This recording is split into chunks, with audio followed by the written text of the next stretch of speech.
Dos estúdios Terra, eu sou a Lúcia Soares e esse é o Trago de Volta, um videocast dedicado a resgatar episódios da vida nacional que tiveram grande repercussão ao se tornarem notícia no país.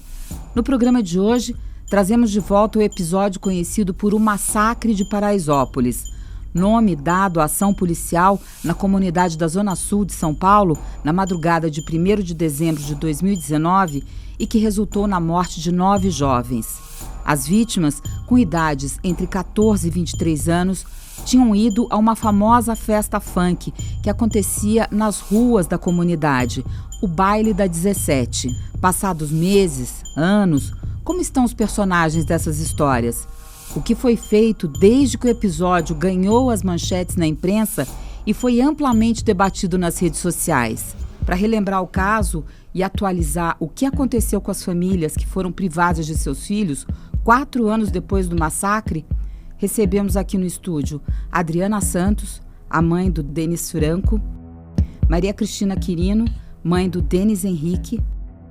E para se juntar nessa conversa, a gente conversa também com a Fernanda Penteado Baleira, defensora pública do Estado de São Paulo e que integra o Núcleo Especializado de Cidadania e Direitos Humanos. Cris, como foi? Como é que você recebeu a notícia? Eu fiquei sabendo que eu acho que eu fui a única família que o hospital entrou em contato. Que é uma negligência, a gente já pode constatar, né? Eu recebi a notícia de que meu filho estava no hospital e recebi também, quando cheguei lá no hospital, a notícia de que meu filho havia sido pisoteado. Que tinha um baile, que a polícia entrou para fazer uma ação e teve correria e o meu filho havia sido pisoteado. Com a chegada dos policiais na madrugada, os jovens foram encurralados pelos PMs, com bombas e tiros, e espremidos numa viela conhecida por Viela do Louro. Não me lembro se ela me deu a notícia, se ela chegou a falar que meu filho chegou sem vida, se chegou com vida. Mas eu já sei que meu filho chegou sem vida no hospital. Também tive a dificuldade, que é a mesma dificuldade de ter acesso ao corpo do meu filho, não deixaram. Eu tive acesso às roupas do meu filho e foi aí que os meus filhos mais velhos que caíram, né, na realidade. Porque a gente que é mãe, eu acho que qualquer mãe que passa por uma situação como essa, só de lembrar já dói. Acho que a gente sai fora de si, sabe? E meus filhos que se deram conta que a roupa do meu filho não tinha uma marca de pé. Meu filho não tinha sido pisoteado. A causa da morte, como apontaram os exames, foi asfixia mecânica, por sufocação indireta, contrariando a primeira versão da polícia de que as vítimas tinham sido pisoteadas na confusão. O trabalho do CAF, eu entendi que meu filho morreu de uma forma diferente. Não me conforta, porque eu sei que foi uma morte provocada por quem deveria proteger a vida do meu filho. Mas eu sei que meu filho morreu em pé, asfixiado em pé. Ele não tinha marca de pisoteamento, não tinha um osso quebrado. Isso está constatado no laudo do IML. E a gente agora convive com a certeza, né, dessa injustiça que foi cometida com a gente. Todas as vítimas chegaram sem vida ao hospital. Ao todo, 31 policiais foram investigados pelas mortes daquela madrugada. 13 deles tornaram-se réus. 12 foram acusados pelo Ministério Público por homicídio doloso, quando há a intenção de matar. Denis Franco, 16 anos, Gustavo, de 14, Marcos Paulo, de 16, Denis Henrique, de 16, Luara, de 18, Gabriel, de 20, Eduardo, de 21, Bruno, de 22 e Mateus, de 23, deixaram suas casas na noite em que acontecia o baile para se divertirem. Não retornaram ao convívio de suas famílias. Foram mortos pela mão do Estado. Nenhuma das vítimas era morador de Paraisópolis. Eu queria saber de vocês, da Adriana e da Cris, como é que a rotina de vocês foi alterada desde então? Uma maneira surreal. É surreal a vida que a gente leva no decorrer desse tempo todo. É você voltar para casa todos os dias sabendo que o fechar a porta é o pior. Aliás, eu nem sei o que é o pior, mas quando você fecha a porta assim e fala ninguém mais vai entrar, a rotina da gente, assim, a gente enfrentou tudo isso e se esquece da pandemia, né? que a gente pegou bem no comecinho, assim, eu tava perdida. Meu filho tinha 10 anos na época, né? O caçula. O caçula. E eu não conseguia ficar... Só ficava eu e ele em casa, porque era eu, ele e o Denis, né? E eu não sei se eu cometi um ato errado, mas eu acho que pra mim era o certo. As coisinhas do Denis, eu passei por mão, né? A roupa, sapato. Aí o meu filho usava e deixava o tênis ali. Pra mim era uma tortura saber que o Denis não deixaria aquele tênis assim. Lavar as cuecas do Denis, que não foi o Denis que usou. Ter que... Na pandemia, eu me lembro de uma coisa que me marcou bastante. Foi que eu estava sentada no sofá, desesperadamente presa dentro da minha dor, e vi meu filho sair pra rua e ficar sentado sozinho lá na calçada. E a rua estava deserta por causa da pandemia. E eu também não tinha coragem de chamar meu filho para entrar, porque eu estava sem ânimo, sem força, né? E de lá pra cá, assim, foi muita coisa que a gente passou pra poder estar aqui, né? Só que, pra mim agora, eu não sei qual que é a etapa mais difícil de tudo. Mas agora eu já tô num estado, assim, emocional muito... Delicado. Muito.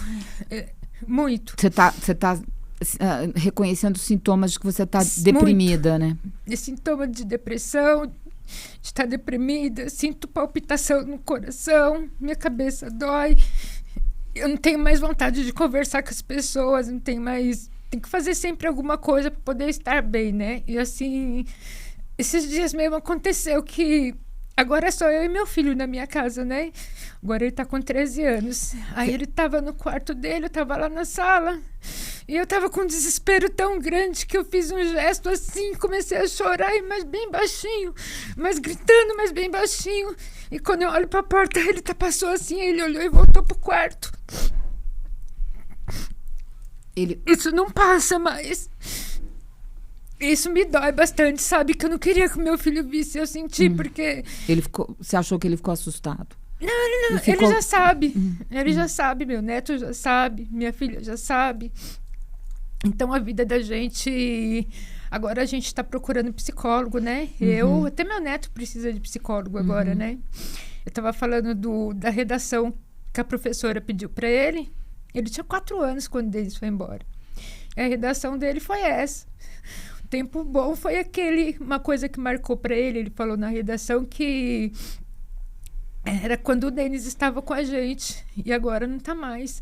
Esses dias ele adora usar camiseta, né? Camiseta com a foto do Denis. Esses dias ele foi com a camiseta do Denis. E o menino só perguntou pra ele: quem é esse? Ele: não fala do meu tio, porque meu tio já morreu. Sabe? Uma agressão, assim. Porque eu acho que tá todos nós, assim, perturbados. Acho que é essa a palavra.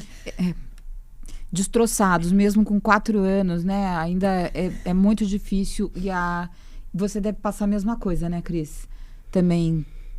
Eu não sei nem como foi para você fazer esse relatório, reviver tudo isso, se foi uma dificuldade muito grande.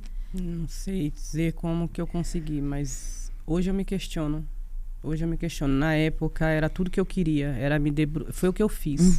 Antes mesmo do relatório se tornar oficial, eu já estava debruçada nos vídeos, nas imagens, vendo e revendo. Você queria que esclarecesse aquilo? Eu precisava. Quando eu me lembro de quando eu ouvi eu li alguma coisa falando, né, que iam acionar o conselho tutelar para os pais dos menores de idade para culpar. Eu li alguma coisa desse sentido, assim, para culpar, para responsabilizar os pais pelas mortes dos meninos. Eu falei, isso veio da parte da corregedoria da Polícia Militar. Alguma nota que eles lançaram lá. Isso bem no início, logo depois do episódio. Coisa de meses. Sim. Acho que meses depois, um relatório que eles falaram que iam responsabilizar os mais velhos, os maiores de idade eram responsáveis pelas próprias mortes, por estarem naquele lugar, e, enfim, e os menores de idade, se fosse o caso, iriam acionar o Conselho Tutelar para responsabilizar os pais. Naquele momento ali foi onde eu me debrucei, porque eu falei, não faz sentido, como é que eles estão me culpando de ter matado meu próprio filho? E foi onde eu me debrucei para buscar a verdade. Eu já estava junto com o CONDEP, com o CAAF, com as reuniões que a gente estava tendo lá no CONDEP, e a Defensoria, e um monte de movimentos sociais, e eu mergulhei, né, fui jogada na luta, mergulhei de cabeça para esclarecer, porque eu preciso honrar a memória do meu filho.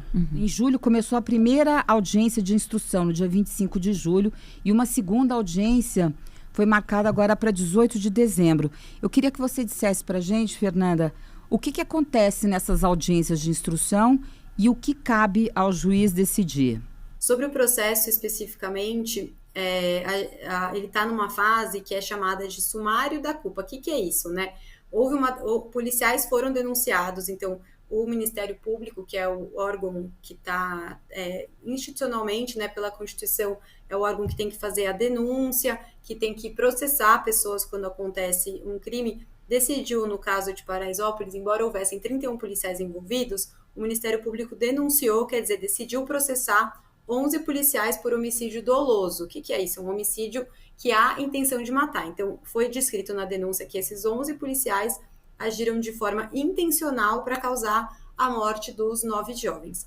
E aí, quando é um homicídio doloso, quem julga mesmo é um júri popular, que são os jurados comuns e não um juiz togado, que a gente chama, que é o juiz que julga todas as outras causas. Mas para ir para essa fase do júri, onde os jurados vão decidir sobre a responsabilidade dos policiais, tem antes essa fase que o juiz vai decidir se pronuncia, quer dizer, se o caso vai a júri popular ou não.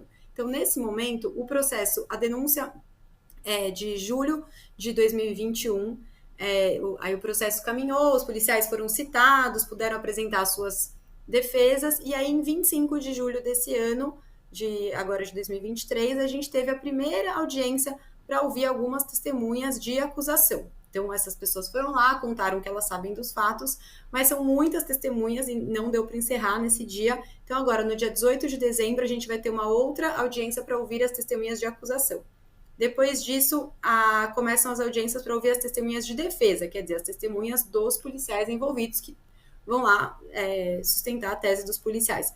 Quando acabar as oitivas das testemunhas, aí são interrogados os réus. Então, os 11 policiais vão prestar um depoimento ali para o juiz, responder as perguntas do promotor, de nós, né, Defensoria Pública, e os outros advogados que atuam como assistentes de acusação nesse caso, e também dos seus próprios advogados. Finalizada essa fase, o juiz vai decidir se o caso vai ou não a júri popular. Então, a gente está nesse momento. No final do ano passado, foi divulgado um relatório com 187 páginas, elaborado pelo CAAF, Centro de Antropologia e Arqueologia Forense, da Unifesp, a Universidade Federal de São Paulo, em parceria com a Defensoria Pública do Estado de São Paulo. O relatório aponta que não houve resistência, pisoteamento e socorro prestado às vítimas.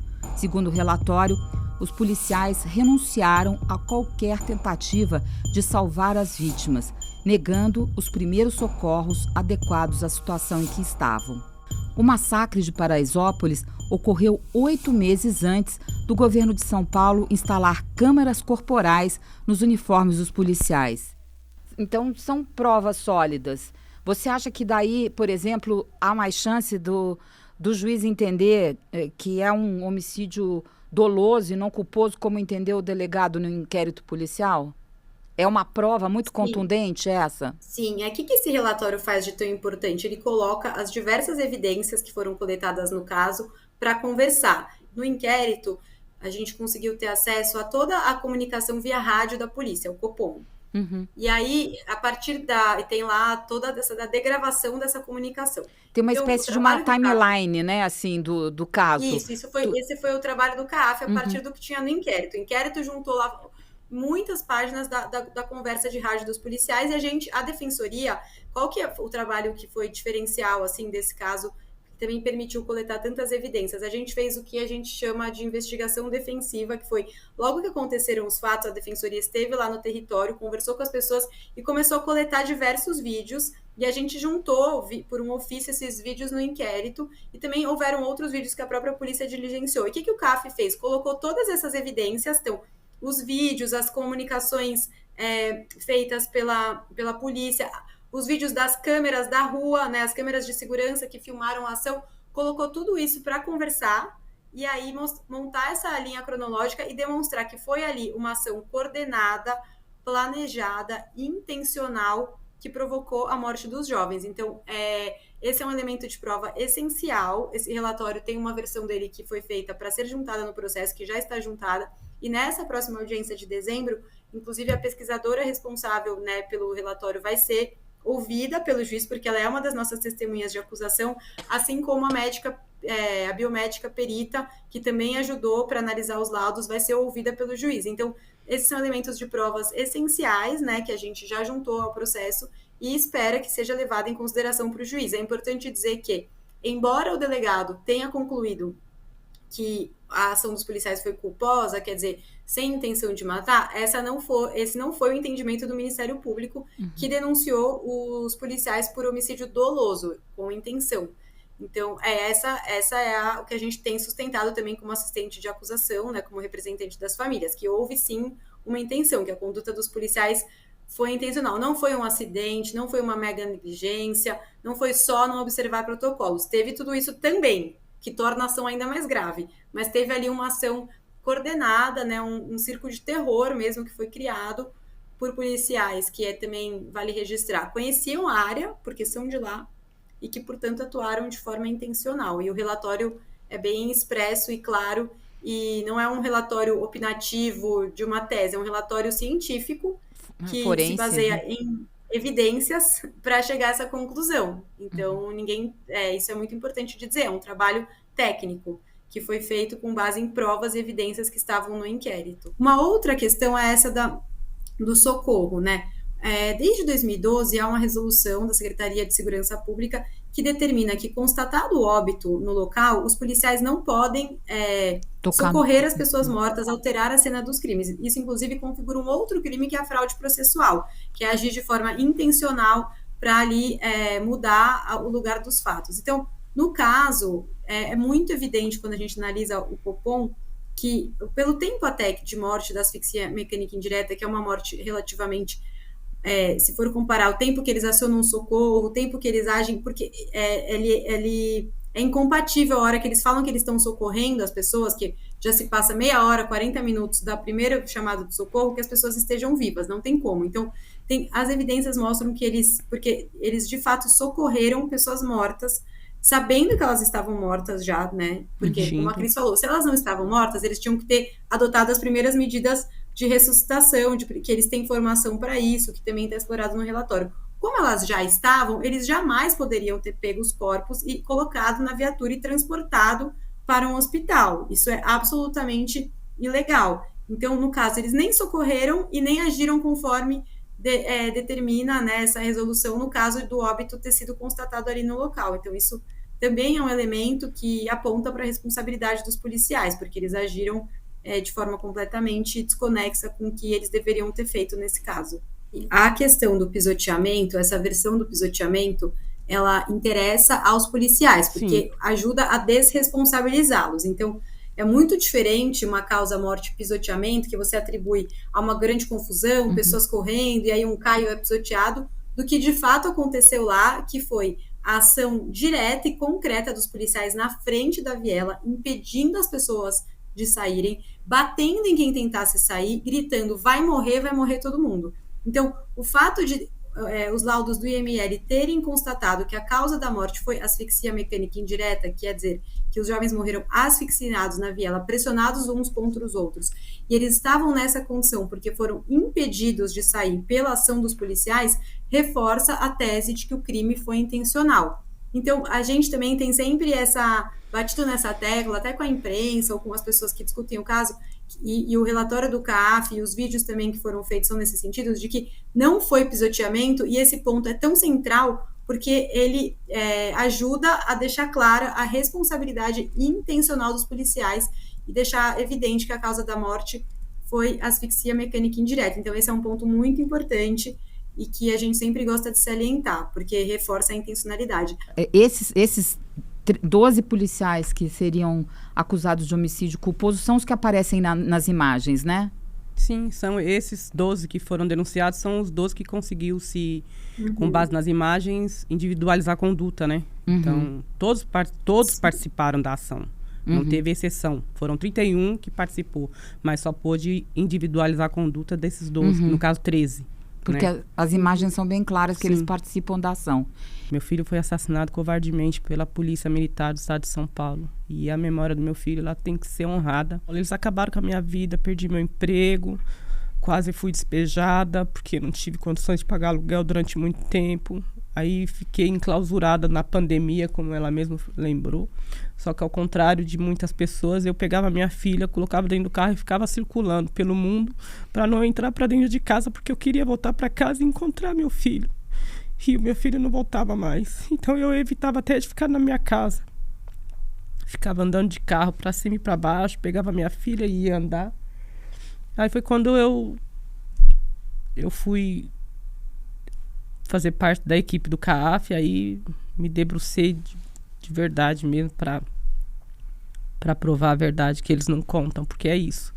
Esse trabalho do CAAF é para mostrar a verdade que eles não contam, que eles ocultam. E você tem, inclusive, tatuado na sua mão o último capítulo do relatório que diz...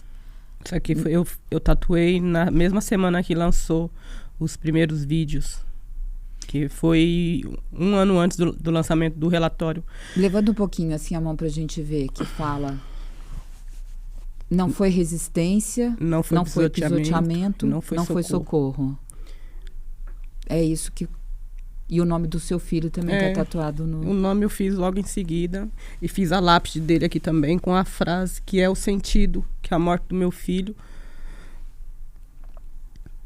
é a prova da injustiça humana, porque eles são humanos. Apesar de serem policiais, eles são humanos. E são humanos com maldade no coração, porque o que fizeram com nossos filhos foi uma maldade humana.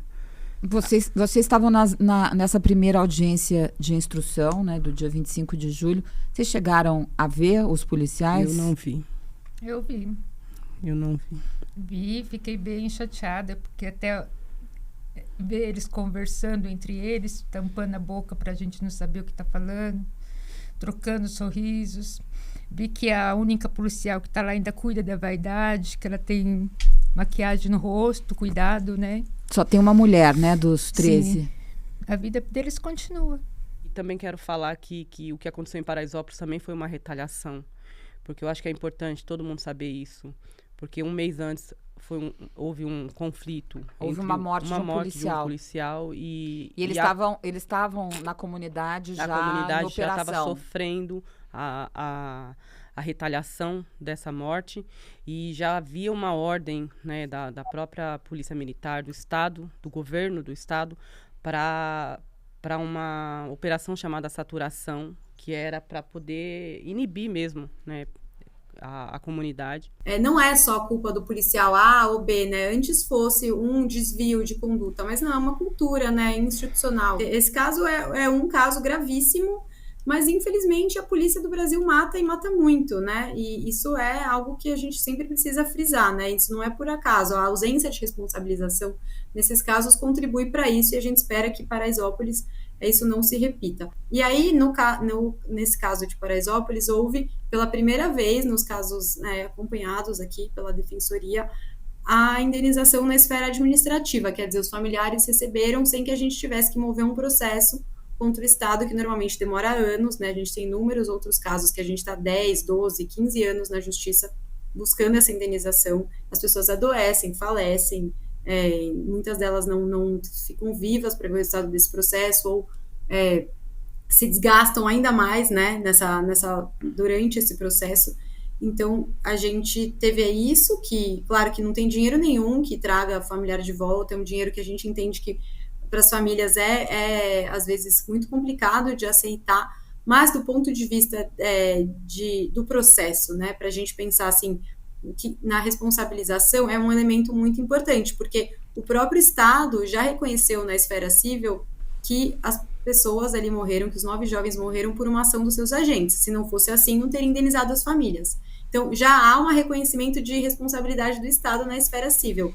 Como a gente fala no direito, a esfera civil e a criminal, elas são independentes, mas óbvio que uma coisa influencia na outra, até porque quando a gente, por exemplo, entra com uma indenização, a primeira coisa que o juiz vai olhar é se os policiais foram ou não já sentenciados no processo criminal. Então, nesse caso, como ao inverso, né, já houve o pagamento dessa indenização, já houve a sinalização do Estado de que a morte foi sim pelos seus agentes, fica muito mais difícil para um juiz no júri sustentar que não, que a morte foi por uma outra questão. Então, acho que a responsabilidade aí do Estado já está muito caracterizada. Agora, o que a gente quer, né, provar nesse processo é que foi uma ação intencional e que os policiais agiram de forma intencional para provocar essa morte, porque é isso que vai fazer com que eles possam ser também penalmente, né, responsabilizados. E a Adriana falou uma coisa muito...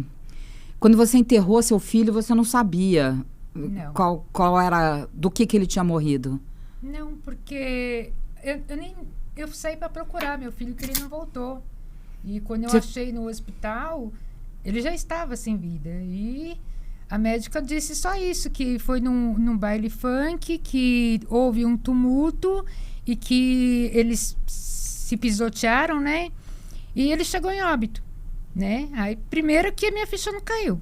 Eu achei que o que ela estava falando é impossível de eu acreditar. Eu não acreditei. E foi uma coisa assim muito violenta para nós, a maneira de saber e de ter que entender, né?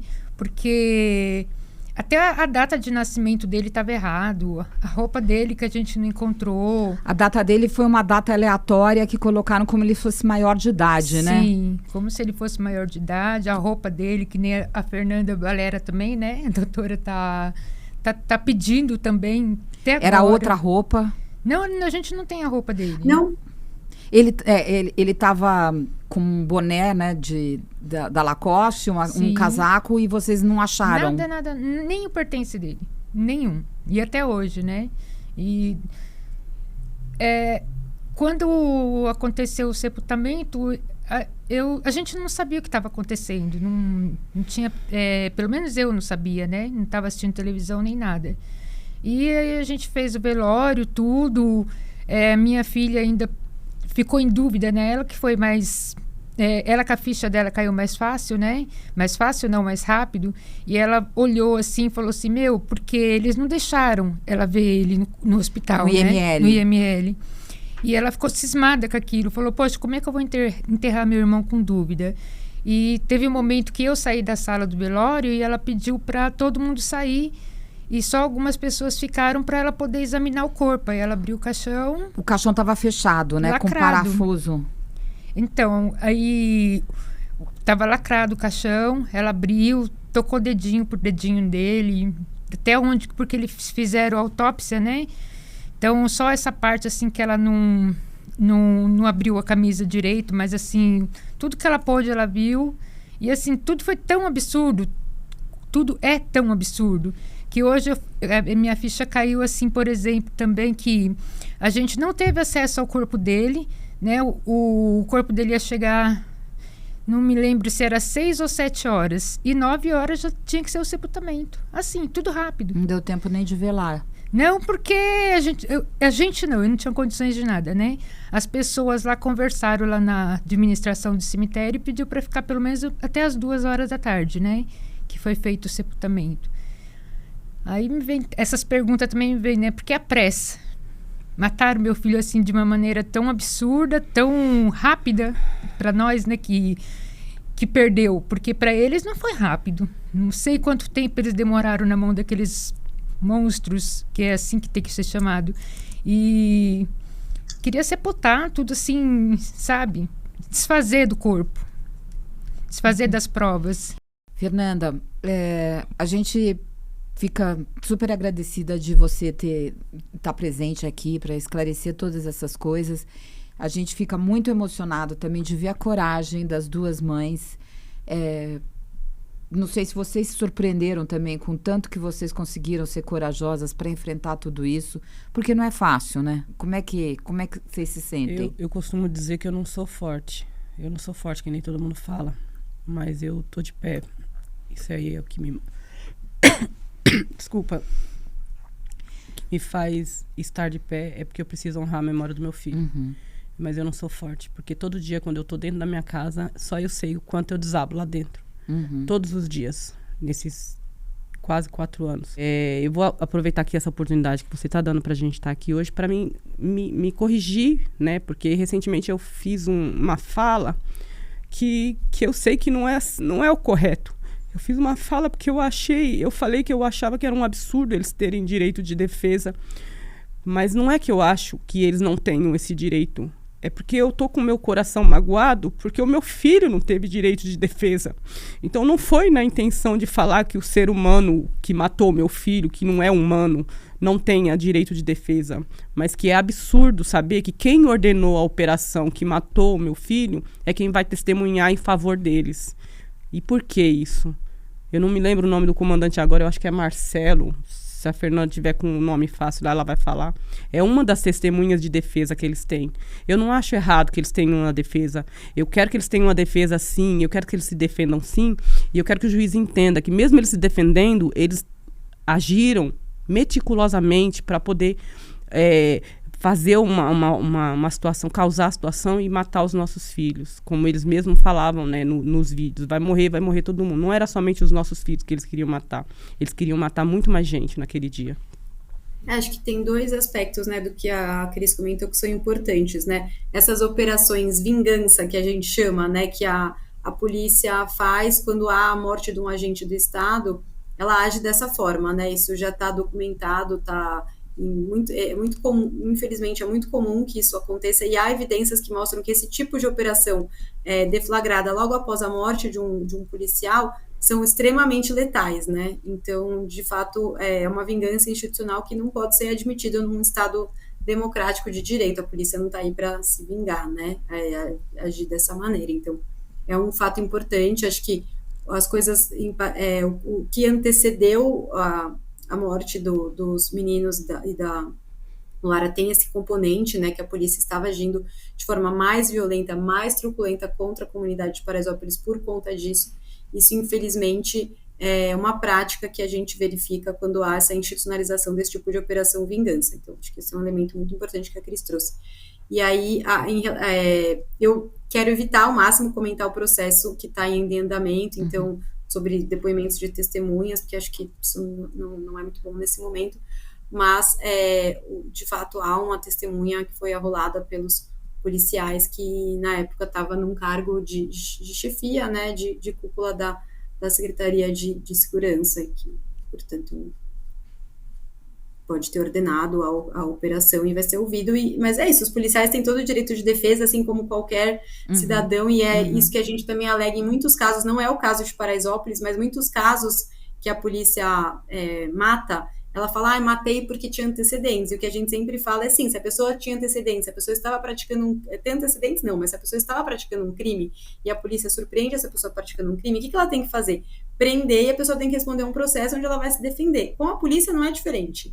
Né, a polícia não está autorizada a matar, não existe esse direito da polícia de matar, não existe pena de morte no Brasil. Então, o policial, como qualquer outro cidadão, tem direito de defesa, eles estão se defendendo no processo, e assim deve ser. É isso que é o Estado democrático de direito, é isso que a gente precisa defender. A polícia não está na rua para matar, né, mesmo em casos de eventual crime, o que não é o caso de Paraisópolis, o que torna esse caso ainda mais grave, acho que por isso que esse caso é tão grave, aliás, né, porque foi uma ação deliberada da polícia contra um baile funk, pessoas que estavam apenas ali exercendo um direito também, que é o direito de se divertir, o direito à cultura, o direito ao lazer. Então, isso é ainda mais grave. Mas mesmo que assim não fosse, a polícia não está autorizada a matar. Isso não é algo que o nosso ordenamento jurídico e autoriza, né? E, por outro lado, é isso. Todos os policiais têm direito de defesa, isso está sendo garantido no processo. É importante que seja assim, até para que essa condenação, se ela vier, né, não seja questionada. E você acha que esse julgamento, se o juiz se pronunciar pelo júri popular, isso deve acontecer daqui a 1 ano, 2 anos? Não dá para prever? infelizmente, o tempo do processo, né, é um tempo que está muito longe das expectativas, né, que as familiares têm. A gente está ainda nessa primeira fase, como eu mencionei, de ouvir as testemunhas ainda de defesa, aí tem as testemunhas de acusação, depois tem as testemunhas de defesa, tem o interrogatório dos réus, tem a decisão do juiz, então aí para ir para a segunda fase do tribunal do júri, temos um longo caminho, infelizmente não dá para prever. E você, Adriana, o que você espera da justiça? Que ela se cumpra, né? Que ela se cumpra, pelo menos isso, porque tempo já teve, né? Eu não me conformo com absolutamente nada. Estava falando também de que aconteceu em Brasília, né? Tem gente presa já. Você está falando do 8 de janeiro? Isso. E foi patrimônio público, muitos deles reconstituídos. A vida do meu filho nunca mais, nem da minha família, vai ser reconstituída. E os culpados continuam livres. Quanto me dói olhar, quanto me custa olhar para uma viatura? Cada vez que olho uma viatura e parece uma coisa, não tem um dia que eu não vejo uma viatura na minha frente. Eu nunca vou conseguir olhar para uma viatura sem dor. Eu nunca vou conseguir orientar meus filhos da maneira que eu orientei meu filho mais novo e o meu neto, que eu participo da vida dele também, né? Uhum. Porque meu filho falou para mim na última quinta-feira de vida dele: mãe, você acredita que eu tomei blitz de novo? Minha resposta foi instantânea: que bom, Denis, sinal que a gente tem polícia, sabe? É uma revolta assim que não vai passar nunca. Hoje eu não consigo orientar meu filho sobre a polícia, e o meu filho ele nem sabe o que ele sente pela polícia, se é dor demais, sabe? E agora ele está com 13 anos, ele tem que preparar ele para tomar uma blitz, que daqui a pouco faz parte da vida, né? Da sociedade, né? E eu não consigo preparar meu filho, nem sei. Que eu costumo pensar assim, né? Quando um policial vinha, do jeito que eles vêm, abrindo a porta da viatura, apontando a arma e mandando encostar na parede, o que o meu filho vai fazer? Será que ele vai falar assim, bom, eu tenho que obedecer? Ou se eu for encostar na parede, vai acontecer o que aconteceu com meu irmão? Meu neto esses dias estava brincando de polícia e ladrão. Você vai ser o quê? Polícia? Ah, não. Então você vai ser ladrão? Ah, não. Vamos brincar de qualquer coisa. Nem polícia, nem ladrão.